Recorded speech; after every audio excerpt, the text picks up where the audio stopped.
Democracia, do grego demos, muitos, o povo, e cracia, governo.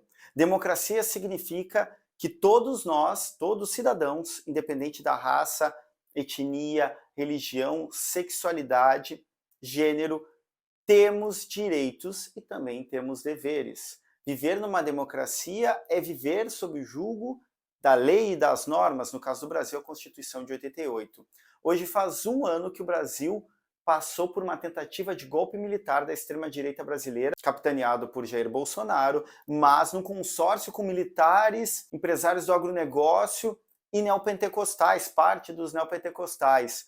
Hoje faz um ano, então, que nós superamos essa tentativa de golpe. Entretanto, a extrema-direita não acabou e a onda neofascista global, ela continua muito viva. Exemplo disso é o ressurgimento de Donald Trump no cenário estadunidense, a vitória de Giorgia Meloni na Itália, o crescimento da extrema-direita nos países nórdicos da Europa, na Alemanha, o governo de extrema-direita de Benjamin Netanyahu em Israel. Há vários exemplos de que a extrema-direita ela não acabou e no Brasil também não. Ela continua viva e muito forte.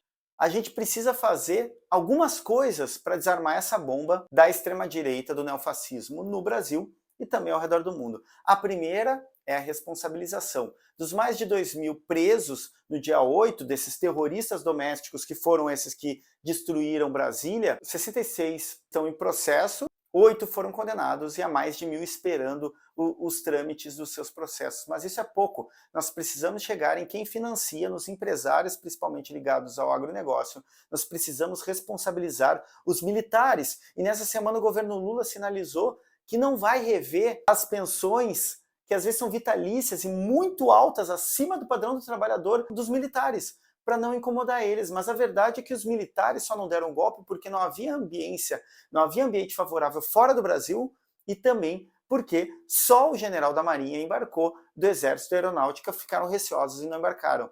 Mas o governo Bolsonaro foi um governo verde-oliva, um consórcio com militares, e eles precisam ser responsabilizados. Quanto mais passa o tempo, mais difícil fica com que os militares sejam finalmente responsabilizados por toda a tentativa de golpe. Mais que isso, quando a gente pensa no Pazuello e a mortandade e o genocídio que Bolsonaro e o bolsonarismo causou no Covid-19, cada vez fica mais distante, cada vez mais caminha para aquilo que a gente não quer, que é o esquecimento e, portanto, a anistia.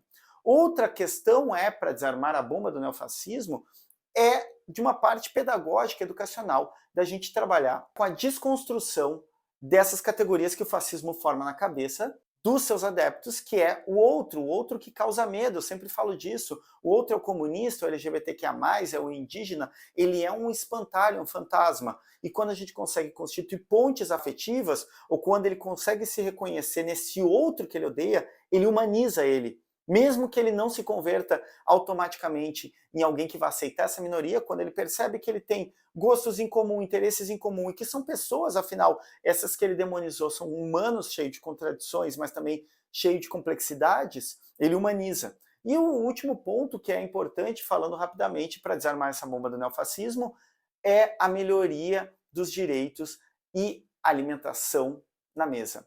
Quando a população começa a ter acesso a emprego, começa a ter acesso a direitos e a sua mesa para de faltar comida, ela começa a ter uma vida melhor, e isso pesa muito para desconstruir as respostas fáceis, mirabolantes e sempre místicas da extrema-direita que prometem mundos e fundos de modo muito rápido, o que a gente sabe que não funciona. Então nós precisamos da responsabilização, precisamos de um projeto educacional amplo e também de uma melhoria de vida do povo. Sem isso, a extrema-direita, a onda neofascista, não vai arrefecer. A gente não consegue vencer o fascismo, por mais que algumas pessoas queiram acreditar, apenas nas urnas. A urna é o efeito de um processo muito maior e muito mais duradouro. Não esqueçamos de 8 de janeiro, da tentativa de golpe da extrema-direita bolsonarista no Brasil, e sem anistia para ninguém. Vamos arriba!